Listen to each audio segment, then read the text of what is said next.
Good afternoon, everyone. My name is Tiffany, and today I would like to discuss with you the age limit of drinking.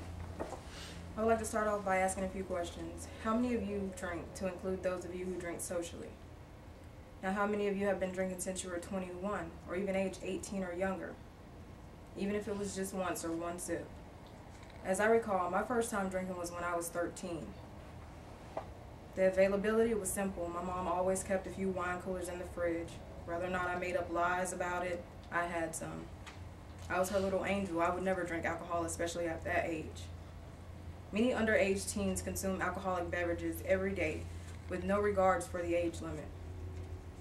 Alcoholic beverages that are more harmful than wine coolers, such as vodka, whiskey, beer, wine.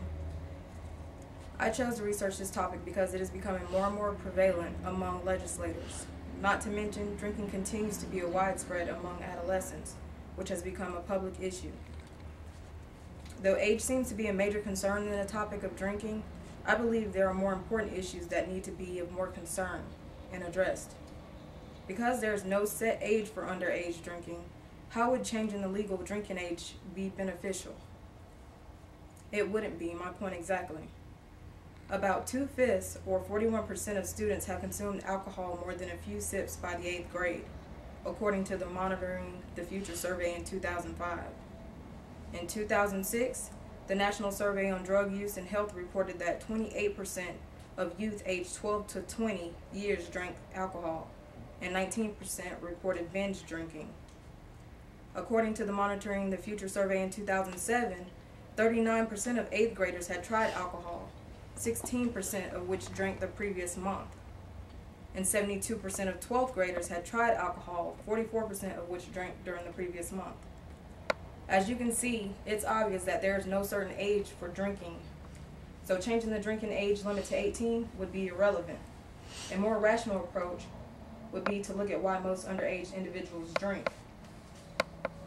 Although the younger generation have multiple reasons or excuses as to why they drink, I'm going to discuss the most common. According to the National Institute on Alcohol Abuse and Alcoholism, a vast majority of adolescents drink during developmental transitions, such as puberty, when they begin to encounter dramatic physical, emotional, and lifestyle changes, which in some cases lead to depression. Also, during the phase of thrill seeking, which most teens undergo, may include experimenting with alcohol. Since I can remember from affiliation with the Mad Dad and DARE program, peer pressure has been one of the main causes in underage drinking and other drug use. The feeling of being accepted is what most adolescents long for during these years. There are more factors that have been found to affect an individual's risk for alcohol problems, such as genetics, availability, and other behavioral, physiological factors, according to the National Institute on Alcohol Abuse and Alcoholism. Now that I have elaborated on the reasons why most adolescents drink, I will speak on the tactics, which I feel are important and should be used to approach underage drinking issues. During the ages of 12 to 20, what are the things that these young people are most concerned about?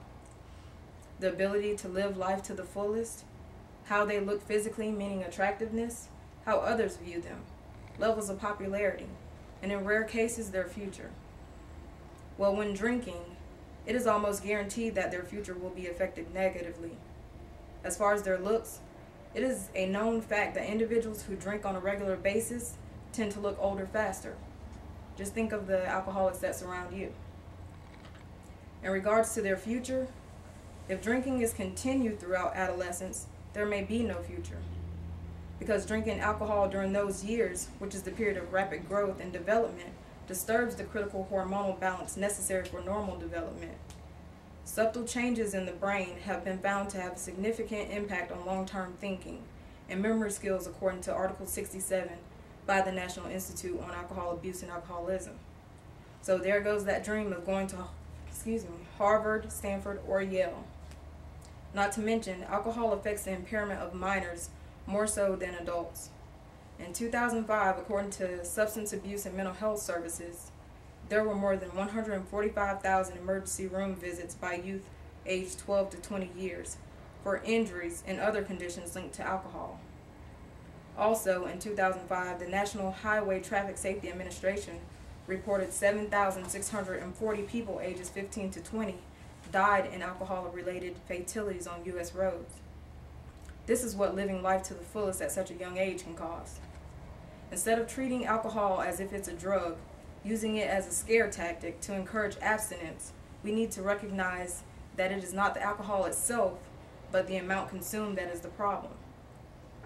We must educate our young generation and focus on the use of alcohol in moderation as well as abstinence, because promoting non-use only doesn't alleviate options to rebel, nor does it create or allow scope for options to permit the individual to make decisions.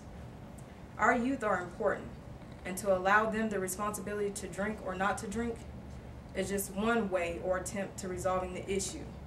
But teaching moderation and the effects of drinking seems to be a more sensible and effective approach.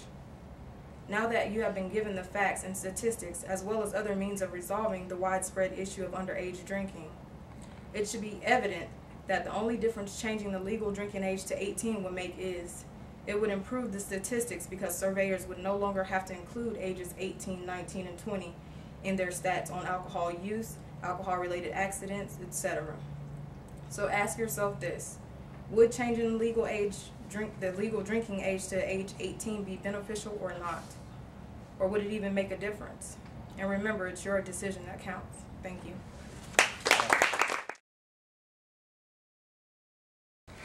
My name is Victor Furman. Sadie Furman.